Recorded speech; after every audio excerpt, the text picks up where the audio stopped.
Welcome to the British Museum, a museum steeped in living history, where behind the public exhibition lurk stories of mystery and death.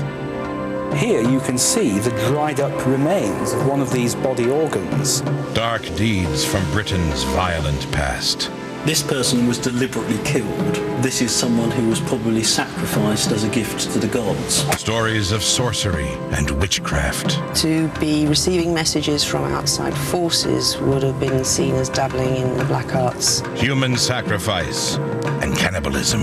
The consumption of human flesh may have played a role for practicing sacrifice on this scale. Theories from experts the museum would rather not discuss. If the British Museum doesn't want to discuss what they have, then I think it's very obvious that there's some powerful energies that are involved in this. Come inside to uncover the mysteries of the British Museum.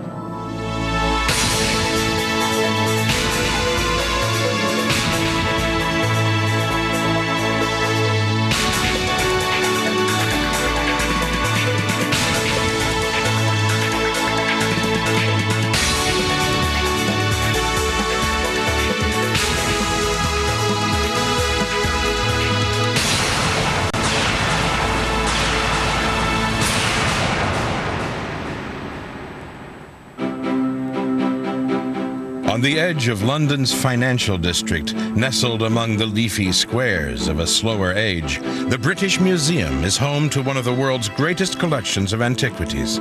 It was built at the end of the 18th century for an aristocrat who wanted a country home on the edge of town.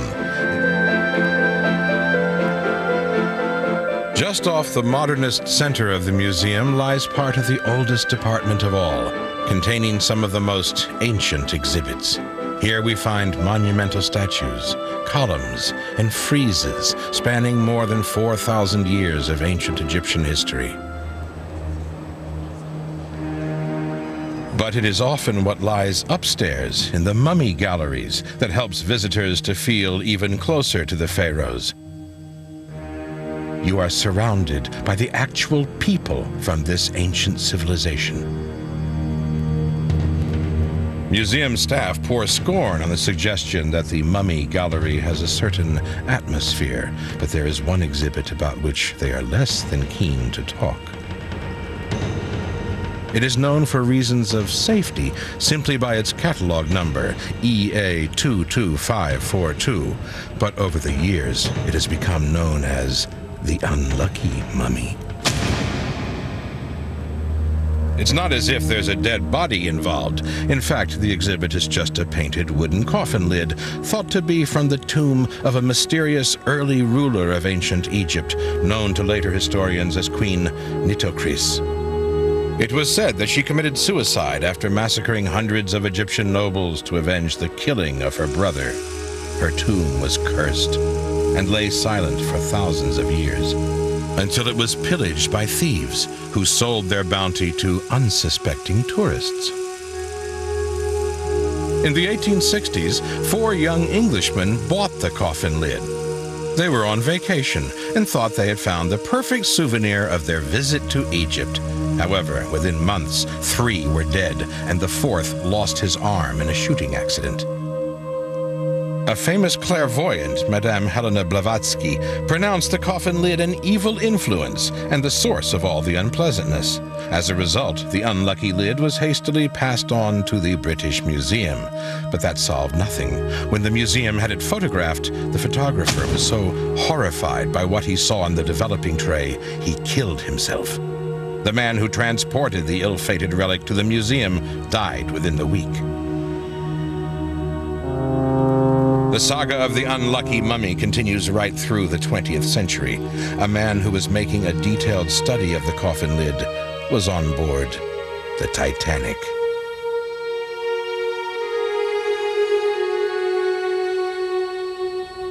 The museum blames press sensationalism and public superstition for the stories and deny the rumor that the curse of the unlucky mummy has meant that staff turnover in the Mummy Gallery is higher than anywhere else in the museum. The Mummy Gallery is one part of the massive Egyptian department. but only a fraction of the museum's total collection is on public display. Few get the chance to investigate the rest, which is stored in the basement below.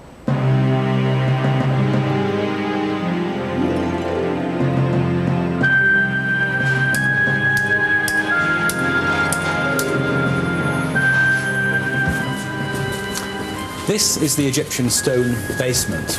And this is where we keep the reserve collection of stone objects of all kinds. This maze of corridors and storerooms is where they store the biggest collection of mummies outside of Cairo. The Egyptians believed that the soul returned to the body after death, and they learned to preserve the bodies by embalming them and wrapping them in linen to produce the famous Egyptian mummy.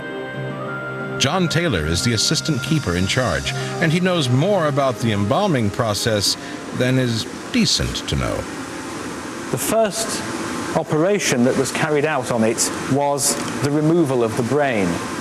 And that was done by inserting a metal rod up the nostril and pushing this hook into the skull cavity.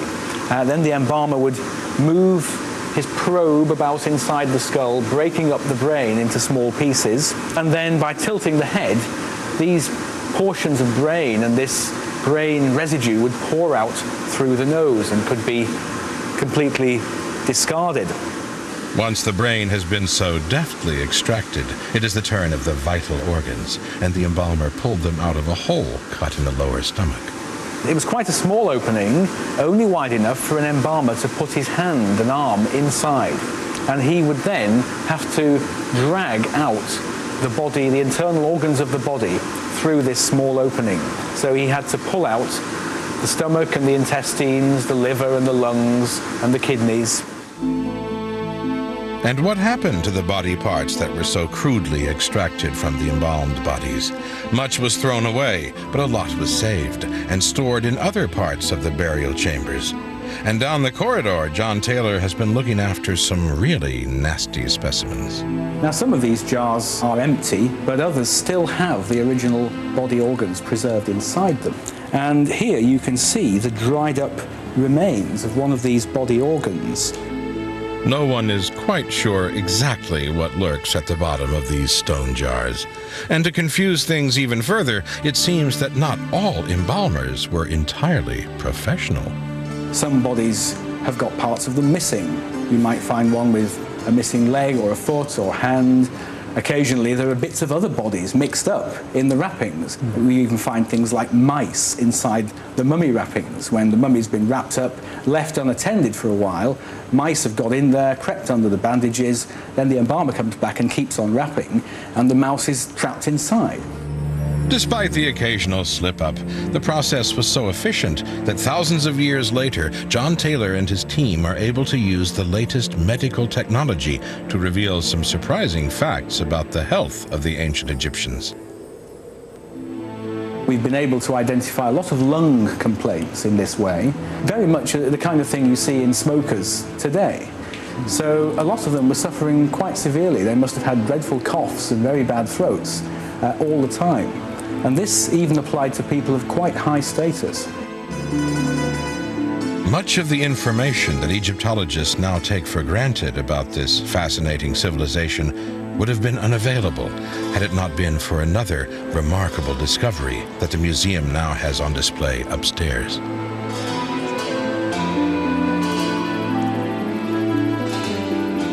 In the 18th century, when archaeologists began to discover and retrieve Egyptian remains, they were totally baffled by the writing. Hieroglyphic or picture writing should have been easy to understand, but it wasn't, especially since everyone assumed it wasn't a form of writing, but mysterious religious symbolism.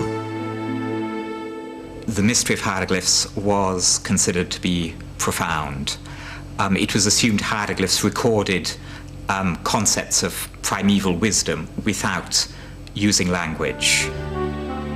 To solve the mystery of the real meaning of hieroglyphs, experts had to rely on the accidental discovery of a chunk of masonry in an old wall in the northern Egyptian port of Rosetta.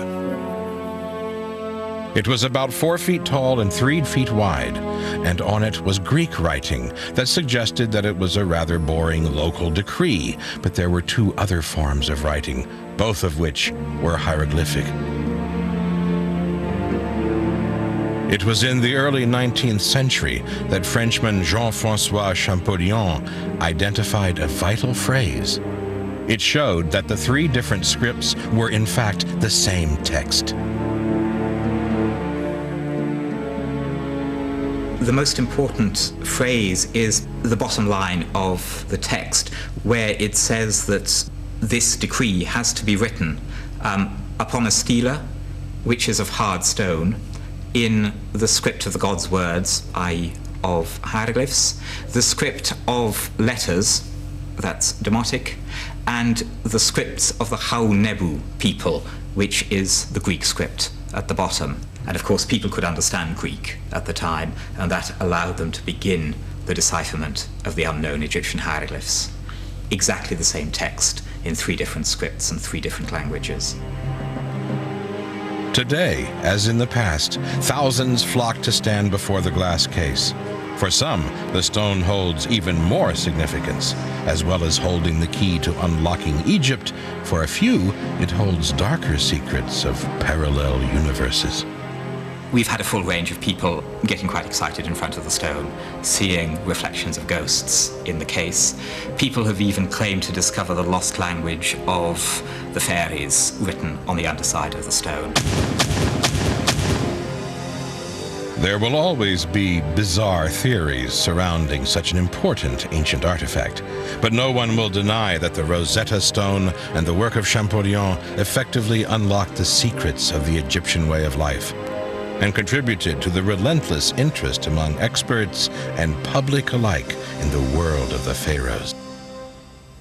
Next, we go in search of one of the museum's most gruesome corpses and the mystery that surrounds the man in the bog.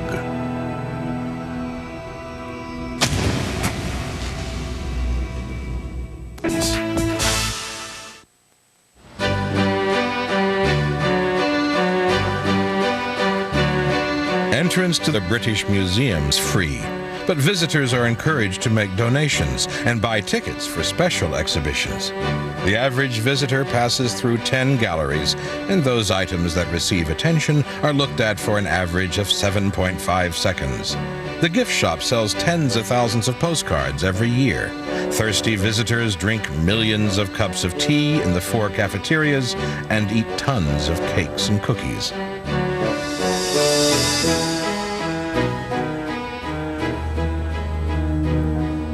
It is not so easy to enjoy your tea and cookies if you allow your mind to dwell on the corpses that surround you. Most visitors to the museum climb these stairs, drawn to a corpse that has its own darkened corner in the Bronze Age gallery. These are the remains of a man famous in death, but of whose life we know almost nothing. Questions surround his last few moments, the shocking manner of his end. Questions made possible by the bog that preserved his body for 25 centuries. To the ancient Britons, the marshland around Lindo, near the modern city of Manchester, was a sacred location, a place to worship their gods. Centuries later, in 1984, while digging up peat, a worker came across the remains of a leg in his day's load. They went back to the bog and found a large piece of skin showing through the peat layers. They had found a body, and once the police confirmed it was older than they could deal with, curators from the British Museum sped north to bring the remains back to London. They knew the body was old, but it took carbon-14 dating to establish that the man from the bog had lived 2,500 years ago. The body is now stable, but it is still sensitive to the light, which causes problems for the museum and curator J.D. Hill. Lindo Man is so unique. We have to be very, very careful in everything we do with him, particularly for filming purposes. There's a great fear that the bright filming lights, which TV companies would use to film him, will actually bleach the colour away from his skin and his hair. Because he's so well preserved, we're able to actually find out a tremendous amount about his life and who he was. Under normal circumstances, I wouldn't find skin, hair, brains, intestines. All of those things are preserved.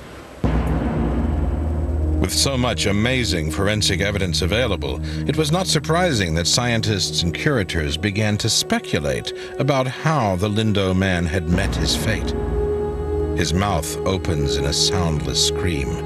The man forces us to ask if he was the victim of tragic misadventure or murder most foul. And there are plenty of different theories. This person was deliberately killed and left in a bog. And all the evidence is stacking up that this isn't a murder victim.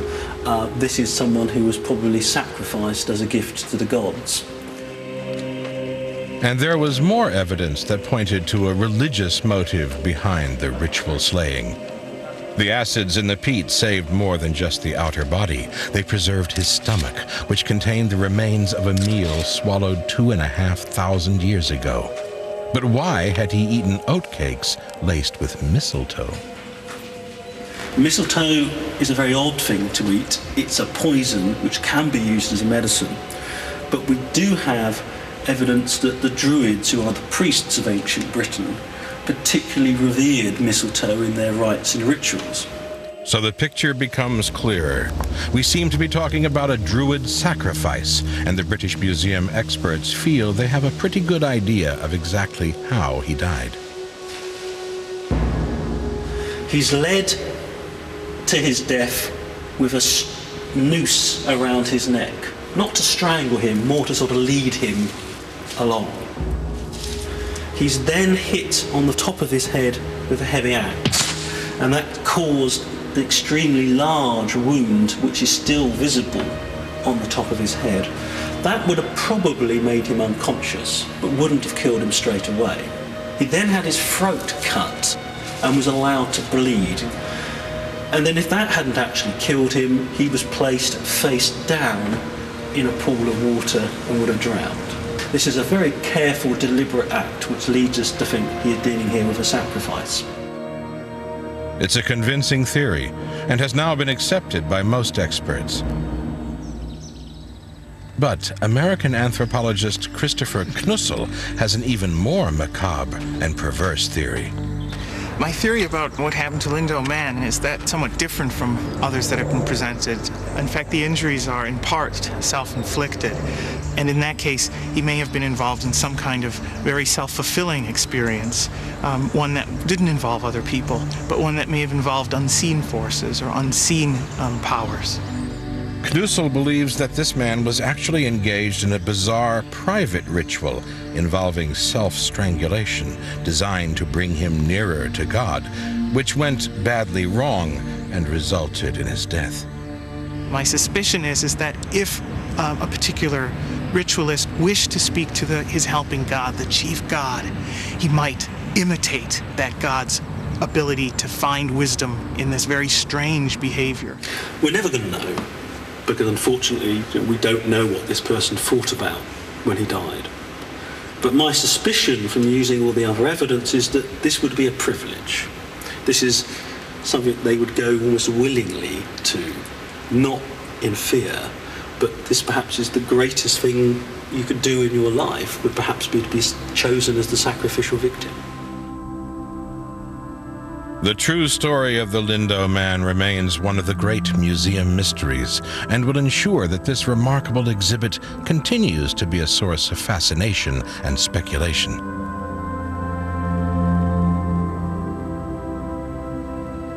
Digging up a several thousand-year-old corpse can make you famous. But next, we find out what happens when you accidentally dig up one of Britain's most valuable Roman treasures. Channel presents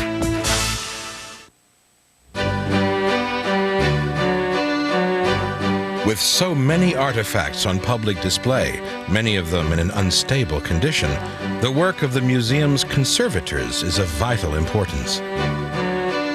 Behind the public areas of the museum, these scientists use a battery of high-technology equipment to probe the secrets of new objects that arrive from around the world. A range of scientific techniques casts new light on the exhibits. High-powered microscopes, DNA analysis, and carbon dating are all used to reveal accurate information and identify fakes. And when it comes to bodies, the museum makes use of the most modern MRI technology in the local hospital. They are also engaged in the unending task of stopping items that may be centuries old from simply crumbling away.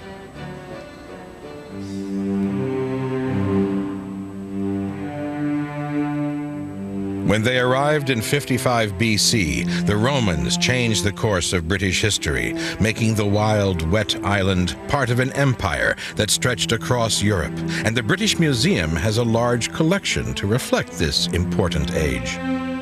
There is plenty here to show that the Romans who lived in Britain brought some of the comforts of home. They drank wine grown in Mediterranean vineyards, and at least one very important person ate off this silver dinner service. But what sinister event could have made a rich Roman abandon this fabulous treasure in a field near the town of Mildenhall in the rural county of Suffolk? In 1942, Britain was in the depths of war, and every available inch of land was under cultivation. Farmer Sidney Ford wanted to plant an extra crop of sugar beet and hired plowman Gordon Butcher. Butcher knew that he had to set the plow a little deeper than usual. When the iron tip hit something metallic, he stopped and pulled out what appeared to be some old metal plates. They were black with age and covered in mud, but Ford realized they were silver and did not want to hand over the treasure to the authorities. So he told Butcher the dishes were worthless and hid them away. After the war, he decided to polish the silver for his own table.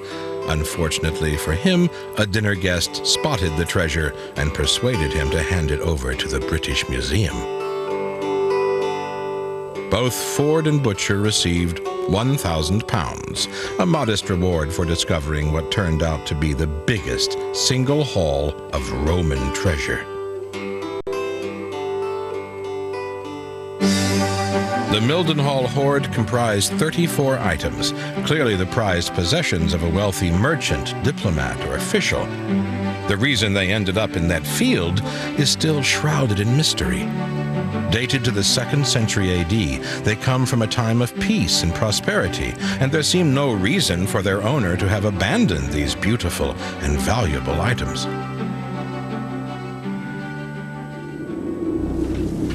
So why were they consigned to the soil? Were the valuable plates at the center of a family feud? Or were they stolen booty? One theory is that the owner wasn't frightened, just overly cautious. When called away on business, he chose to bury his valuables because he didn't trust his servants not to steal them. We can only imagine his dismay if, on return, he couldn't locate the spot where he had buried them. We can never know for sure what circumstances gave us such a magnificent treasure. To walk over Britain is to tread on history, and if treasure like the Mildenhall hoard is found, it falls to the ancient laws of treasure trove, which means that it automatically belongs to the crown. Although nowadays the finder is rewarded handsomely, and the find passes to the British Museum. If you go to the Medieval Europe Gallery, you will find a display of one of the grandest finds of them all.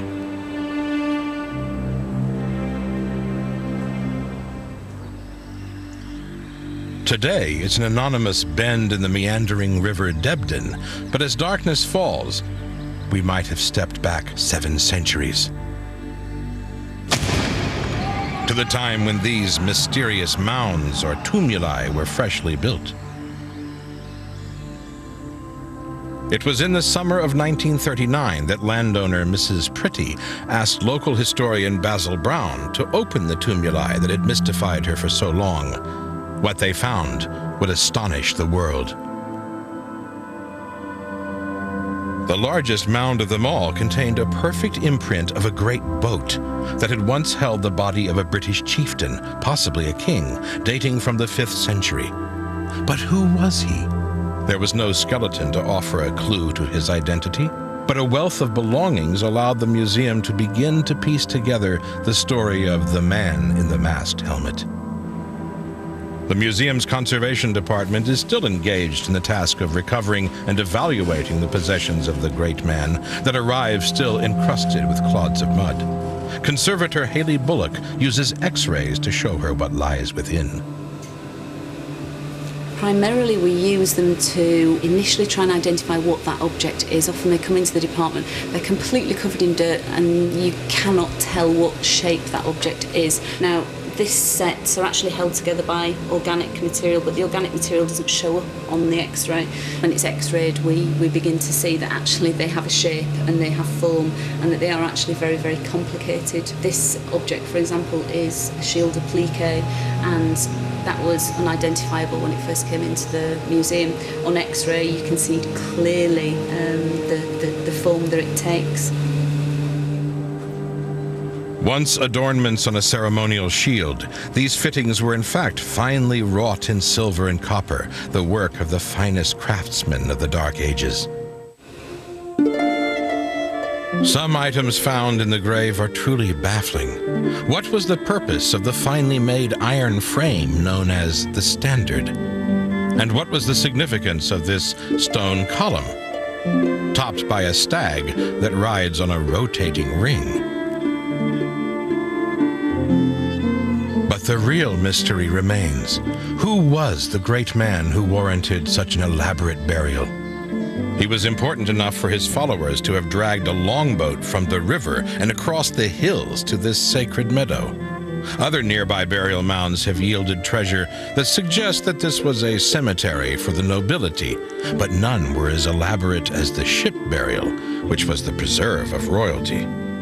If this is a royal grave, then, it is thought that the man in the mask may have been Dark Ages hero Raedwald, a high chieftain of the Woofingest clan, who ruled over much of eastern England and was said to have died around 650 AD. Certainly, his finely crafted belongings suggest a very important person.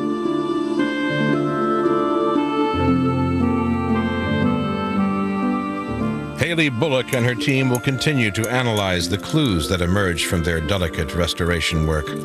But the truth is, we will probably never solve the mystery of the Sutton Hoo treasure.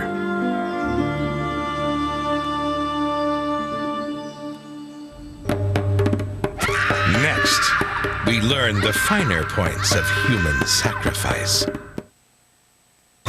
Something presents.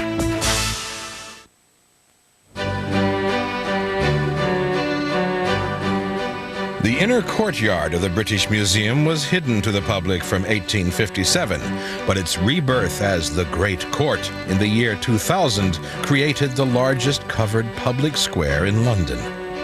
The 2-acre space was designed by Lord Norman Foster and features an extraordinary computer-designed glass and steel roof. The 11-kilometer web of struts holds over 315 tons of glass. The central reading room has been wrapped in a drum of limestone and surrounded by shops and cafes. By day, the interplay of light and shade transforms a space in which old and new coexist in perfect balance. As darkness falls, it becomes an arena of drama and mystery.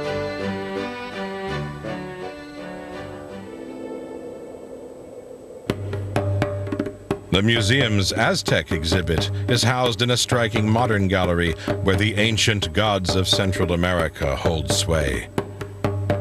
The fearsome deities that confront the visitor were worshipped by people for whom ritual death was vital for the continuation of life. Like the Mayans before them, the Aztecs worshipped nature gods. Like the serpent god Quetzalcoatl, constantly shedding his skin, they were obsessed with renewal, the continuation of natural cycles that was only possible with constant human sacrifice. When the Spanish adventurer Cortés arrived in Mexico in 1519, he was mistaken for the god Quetzalcoatl himself, whose return had been foretold in legend. And the Aztec emperor Moctezuma showered him with fabulous gifts of gold inlaid with turquoise. Then the Aztecs led their welcome guests inland to where the modern capital of Mexico City now stands. Then it was known as Tenochtitlan, the city in the lake, an amazing architectural achievement. The Spaniards were astounded with the vision of the city in the lake as they saw it, linked by causeways to the edges of the lake and divided into 4 quarters. This was an ordered world, and all subject to the imperial master plan. It was a plan drenched in blood and played out in gory detail on the top of the monumental temple pyramids. Human sacrifice was nothing new in this part of the world, but the Aztecs practiced it on an industrial scale. It is said that during religious festivals, up to 20,000 killings could take place in a single day. Victims may have gone to their deaths regarding it as a great honor, drugged with strong potions and mesmerized by chanting priests. Bent across a plinth, they would look into the sky as their chests were torn open, and their hearts, still beating, were offered to the sun. This wooden box represents a captive, his hands and neck bound, awaiting his end. This statue, a man with his heart torn out, his mouth open in a scream. This vessel, a quashikali, is an offering vessel in which the hearts of sacrificial victims were placed. And the imperial iconography, the solar disk on the front, shows that these offerings were considered essential to maintain the cycle of power and to assure the regeneration and success of the Aztec state. There's a theory that a second, more practical reason may have driven the Aztecs to kill. Undoubtedly, the consumption of human flesh may have played a role. I don't think that this was the governing, overriding reason for practicing sacrifice on the scale. Although it is quite possible that some of the flesh of sacrificial victims was in fact consumed.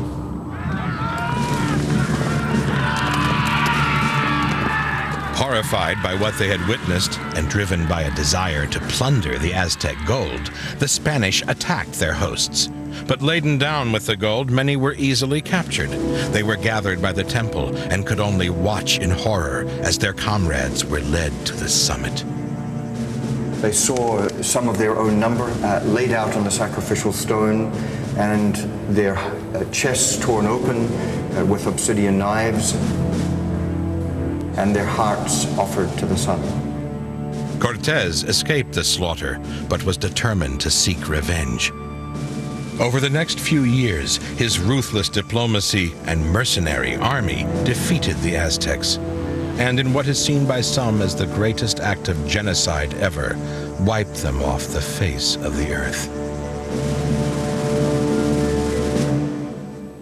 Next, we return to English soil to dabble in the wizard's dark arts, magic, ritual, and necromancy, and look for explanations of the mystical exhibit that they dare not let you see. Coming up next.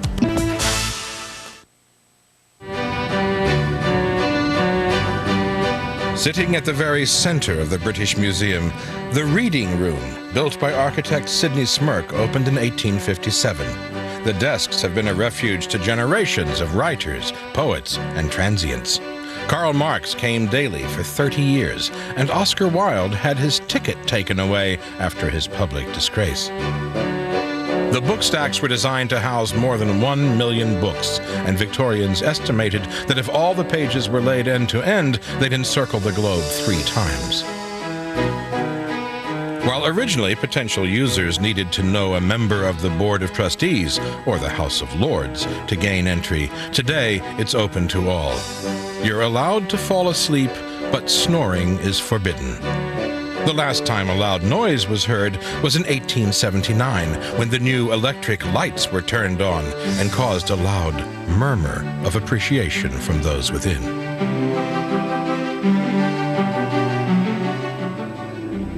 The well-behaved Victorian browsers would have been shocked by the story that lay behind the obscure little collection on the second floor. It reflects a much darker time in England's regal past. 500 years ago, the forests of England rang to the cries and incantations of witches and wizards, and have continued to do so ever since. This collection is all that remains of the life and times of the most infamous occult figure of the 16th century, a shadowy man who held even Queen Elizabeth I in his thrall, Dr. John Dee, the Royal Wizard. The man who would whisper in the royal ear secrets from another world was an alchemist exploring the gray area where science met the occult. 5 centuries ago, anything that threatened the supremacy of the church was viewed with the deepest suspicion, as modern-day witch Kate West understands all too well. Christianity of those days, and still to a certain extent these days, says that if you don't understand it, if you talk about energies that come from outside, if those forces or powers don't come through the church, don't come through an established priesthood, then they have by definition got to be evil. They've got to be demonic. Dr. John Dee was a great thinker, a man of ideas, bound up in the new scientific theories that were being hotly debated in Europe. His interest in the world of the spirits was an academic one, as natural as his belief in the ancient art of astrology. In Elizabethan times, there was a distinction between astrology and between magic and the black arts. Astrology was seen as, if you like, an okay science. To have a court astrologer was very common. Most of the courts of Europe had one. But Dee was swiftly promoted at court to become a close confidant of the Queen herself. It all began when he met one particular courtier. Robert Dudley was one of Elizabeth's favourites, and she entrusted him with the organisation of her coronation. Robert Dudley thought it was a good idea to find an auspicious day. And to find that auspicious day, he wanted the finest astrologer he could find. And the finest astrologer he could think of was John Dee. John Dee used his powers to identify the perfect day, and the coronation was a great success. So John Dee was drawn into the Queen's inner circle. With the Queen's encouragement, he amassed Europe's greatest private library, dusty tomes of philosophy, medicine, and the black arts. He also acquired the tools of the witch's dark trade. Queen Elizabeth was fascinated by the mystical skills that John Dee practiced in his small cottage across the River Thames at Mortlake. She believed that Dee would be able to conjure up answers to her deepest concerns about the country's future. Half a millennium ago, Queen Elizabeth came by night to Dee's house on the edge of the city to seek an audience with the spirits. She grasped this very mirror, her pale features afloat in those smoky depths. We now know that this is made of obsidian, which is a form of volcanic glass, highly prized by the Aztecs for its scrying potential and the ability to be able to see things in it. I have here my own crystal ball, which is also made of obsidian, and I use this probably much in the same way as John Dee would have done, as a method of accessing knowledge or information which would otherwise be hidden to me. John Dee wasn't alone in his dark practices. While traveling, he met Edward Kelly, a charismatic showman. He claimed to have the power to communicate with angels, and before long, Dee fell under his spell, and Kelly became his personal medium. In 1587, the angels suddenly revealed something to Kelly, which left Dee totally amazed. Kelly claimed the angels told him that if he could sleep with John's wife, Jane, then the child they produced would inherit great psychic power. Dee revealed this to Jane, and Jane started crying and was terribly upset and didn't want to fall in line with his request. But after a few days, apparently Dee managed to persuade her to do it. But he only managed that by promising that they would all stay in the same room, because she insisted on staying close to him. Though he had friends in high places, rumors of wife-swapping and the dark arts swept around the city, and when the Queen denied her support, he was open to retribution. His cottage was attacked, the library destroyed, instruments trampled underfoot by a screaming mob. At least, that's the official version. It had been suggested that this was done by the London mob, who were suspicious of these activities. However, we still don't know why those destructions happened. The reason for that are shrouded in mystery. Had the great man stumbled on the secrets of another world? Or had the Queen ordered a discreet cover-up? She certainly banished him from the court. Not surprisingly, he received little comfort from his wife, and his last years were spent in poverty.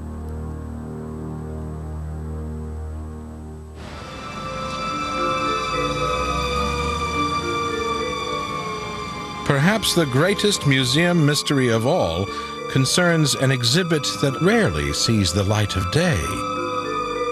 The famous Mayan crystal skull is kept under lock and key in a hidden storeroom, away from prying eyes. Carved from single pieces of rock crystal, there is no doubt that it would have required craftsmanship of a standard far beyond what experts believed was possible at the time. Scientific researchers who have worked with some of the ancient skulls said, we don't know how this could possibly have been made by primitive people. Could they have possibly just made it by rubbing hair in sand over 150 years? I don't think so. Museum experts believe their skull to be a modern copy, and they are unhappy that it attracts the interest of enthusiasts for the paranormal, such as Joshua Shapiro of the World Mystery Research Center in Chicago. With the crystal skull that's here in England, the British crystal skull, archaeologists and scientists are the people connected to the museum. They really don't want to say anything about the skull. But why not keep it on permanent show? Shapiro is one of an international federation of theorists who see links between paranormal and extraterrestrial activity as evidence of a universal master plan. Any official denial of these links is dismissed by Shapiro and his colleagues as conspiracy. He claims his beliefs are firmly based on scientific research. I personally believe that the crystal skulls are part of a prophecy for a golden age for our world. And it's like if I took a CD-ROM and went back 100 years ago, nobody could read it. It could be people who've put all kinds of information inside of there, and perhaps they're coming out now because we're in the later days. Be it ancient or modern, the British Museum crystal skull is an extraordinary artifact worthy of closer examination. But museum officials have serious doubts about its authenticity and have no plans to put it back on public display. The British Museum has been open to the public for almost 250 years, and the work of enlarging, maintaining, and investigating its remarkable collection continues.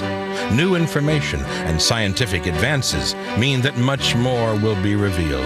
But what is certain is that there will always be mysteries that can never be explained, and evidence of the dark corners of human experience that will always captivate and disturb those who are tempted within its doors. Hi, Tracy Gallagher for the Travel Channel here at SpookyHouse.com. Now, this place is what I call cutting edge. Like this spooktacular 3D exhibit. But if you're looking for some good old-fashioned scares, they've got that too. And if you want to get even more creeped out, from the real locations of classic horror movies to a real-life bat cave, watch Haunted